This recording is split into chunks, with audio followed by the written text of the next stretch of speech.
இதுதான் நம்மளோட stick. Smart stick for blind நம்ம டாப்பிக்கு. ஸோ இதில் என்னென்ன பார்ட்ஸ்லாம் இருக்குதுன்னா, இது ஸ்விட்சு, பஸ்ஸர், பேட்ரி, கீழே ஒரு சென்சார் வச்சுருப்பேன். இது பேர் ஐஆர் சென்சார்.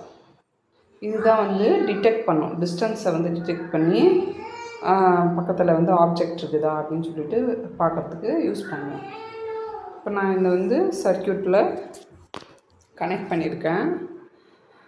அதாவது திடீர்னு இந்த ஐஆர் சென்சாரோட வேலையை ஃபஸ்ட்டு நான் சொல்லிடுறேன். ஐஆர் சென்சார் என்ன பண்ணோன்னா,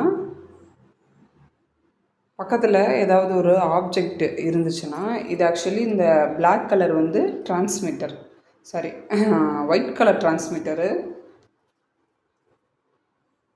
ஒயிட் கலர் எல்இடி இருக்குது பாருங்கள், இது transmitter. Black colour receiver. So இப்போ நான் சர்க்யூட்டை ஆன் பண்ணும்போது இந்த டிரான்ஸ்மிட்டரில் லைட் பாஸ் ஆகும். இப்போ உங்களுக்கு தெரியாது நார்மல் ஐஸில் பார்க்கும்போது, ஆனால் ஃபோனில் நம்மளுக்கு பார்க்கும்போது இந்த பக்கம் தெரியுது பாரு, லைட் ரோஸ் கலரில் லைட் தெரியுது பாரு. ஸோ நார்மல் ஐஸில் பார்க்கும்போது அது தெரியாது, வெள்ளை கலரில் நார்மலாக எல்இடி இருக்கிற மாதிரி தான் இருக்கும். ஆனால் ஃபோனில் பார்க்கும்போது நமக்கு நல்லா தெரியும் அதில் லைட் எரியுது. ரிசீவரில் என்ன பண்ணும், ரிசீவ் ஆகும் அந்த பிளாக் கலர் லைட்டில். ஸோ இப்போ நான் எட்டையில் ஏதாவது இருந்துச்சுன்னா தூரத்தில் இருக்கிறது டிடெக்ட் ஆகுது.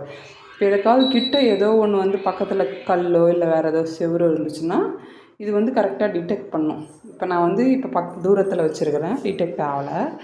பக்கத்தில் இருக்கும்போது சத்தம் போடுது பாருங்கள். ரிசீவரில் லைட் எரியும். எப்போவுமே இன்புட்டில் லைட் எரிஞ்சிட்டே இருக்கும், டிடெக்ட் ஆகும்போது மட்டும் ரிசீவரில் லைட் எரிஞ்சு சவுண்டு கொடுக்கும். ஸோ இந்த கான்செப்ட் தான் பிளைண்ட் பீப்புள்ஸ்க்கு நம்ம யூஸ் பண்ணுறோம். இப்போ அவங்க திடீர்னு எங்கேயா நடந்து போகும்போது, ஸ்கூலில் வைக்கும்போது கல்லுலாம் ஒரு 4-5 கல் எடுத்து வச்சுட்டு நடந்து போகும்போது என்ன பண்ணணும், இப்படியே எடுத்துகிட்டு போகணும். கல்லுக்கிட்ட இப்படி வைக்கும் போது அங்கே அது சவுண்டு போடும். கல் இல்லாத இடத்துல போகும்போது சவுண்டு எதுவும் போடாது. அதுதான் அந்த கான்செப்ட்.